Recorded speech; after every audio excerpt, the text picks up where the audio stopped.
50-50 এটা একটা বাঙালির আবেগের ম্যাচ।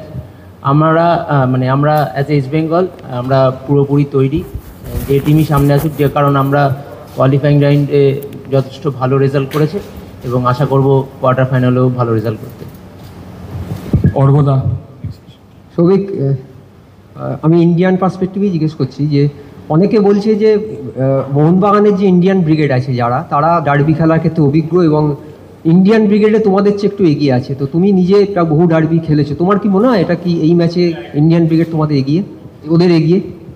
দেখো, পাস্টের রেজাল্ট নিয়ে এটা হয় না, যেহেতু ওরা অনেকগুলো ডার্বি খেলেছে, সেই জন্য আমাদেরও দলে আস্তে আস্তে তৈরি হতে হতে অনেকে ডার্বি খেলেছে, এক্সপিরিয়েন্স আস্তে আস্তে অনেকেরই হয়ে গেছে অনেকগুলো।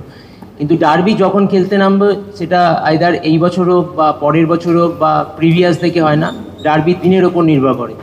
আমি মনে করি ডার্বি পুরোপুরি ব্যাপারটা নির্ভর করে দিনের ওপর, এবং এই ইন্ডিয়ান স্কোয়াড হোক বা ফরেন স্কোয়াড হোক, যদি সেই দিনে তারা ক্লিক করে সেই টিম জেতে। শুভজিৎ।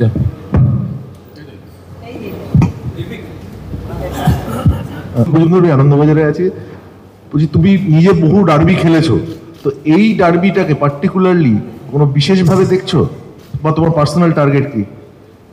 অবশ্যই পার্সোনাল টার্গেট এই ডার্বিটা জেতা, এবং সমর্থকদের কথা ভেবে এই ডার্বিটা জেতা। এবং আমার মনে হয় যে প্রত্যেকটা ডার্বি একটা গুরুত্ব থাকে, এটা শুধু এইটা বলে নয়, যে কোনো অংশে যে কোনো জায়গায়, আইদার হোক CFL, Durand, ISL, Fed, super cup, যেখানেই হোক, ডার্বি যখন খেলতে নামবো তখন এটা বাঙালির আবেগের ম্যাচ, এটার একটা প্রেশার থাকেই, হালকা যাই হয়ে যাক একটা প্রেশার থাকে। সুতরাং আমি চাইবো অবশ্যই আমার দল জিতবে, এবং সবসময় এটা যাতে জয়ী দলে আমি থাকতে পারি সেটাই আমি চেষ্টা করব।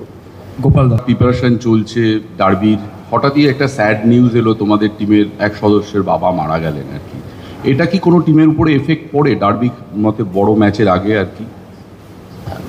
দেখো, এই একটা বাজে নিউজ, সেটা তো অবশ্যই খারাপ লাগবে। অ্যাজ এ সতীর্থ আমাদের সেটা কোচ তোমাদের অ্যান্সার করবেন, কিন্তু আমরা চাইবো যার এই ঘটনাটা হয়েছে তার প্রাইভেসি মেনটেন থাকতে, এবং আশা করব আমরা যেমন দলের জন্য বা সমর্থকদের জন্য জিতে, ওর জন্যও জিততে আমরা চেষ্টা করব, যাতে ওর এই কষ্টের টাইমে আমরা জিতে ওকে এটা উৎসর্গ করতে পারি। Okay, last question for Shovik. Devanjan. Two more questions for Shovik.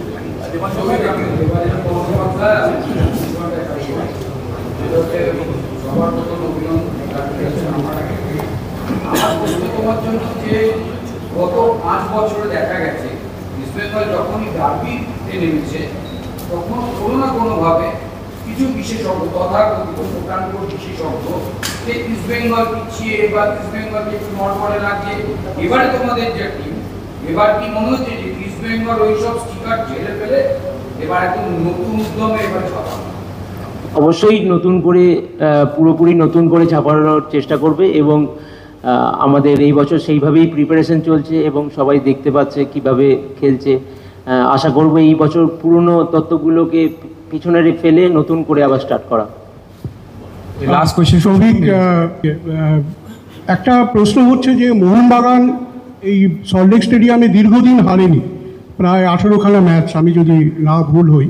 তো এইরকম একটা টিমের সঙ্গে, আমি অন্য টিম বলছি না, এরকম একটা পার্টিকুলার টিম, তার একটা কনফিডেন্স লেভেল অন্য থাকে, সেইখানে সেই জায়গাটাকে ওভারকাম করতে গেলে কি করা দরকার মনে হয় তোমার?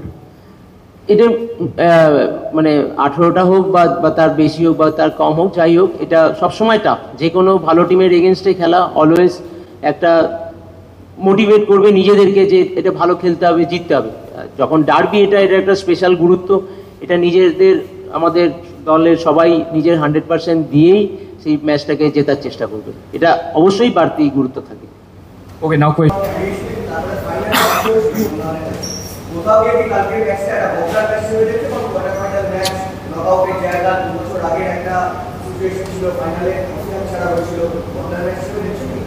না, ডার্বি সবসময় স্পেশাল, ওটার আলাদা পুরনো জিনিসটাকে আমি নতুন করে টেনে আনছি না। এটা আমরা চেষ্টা করব কালকের ম্যাচটাই জিততে, এবং ডুরান্ডের আগেকার রেজাল্ট নিয়ে না, অবশ্যই কালকের ম্যাচটা আমাদের জন্য খুব স্পেশাল। আমরা চেষ্টা করব কালকের ম্যাচটা ভালো মতো খেলে এটাকে জিততে।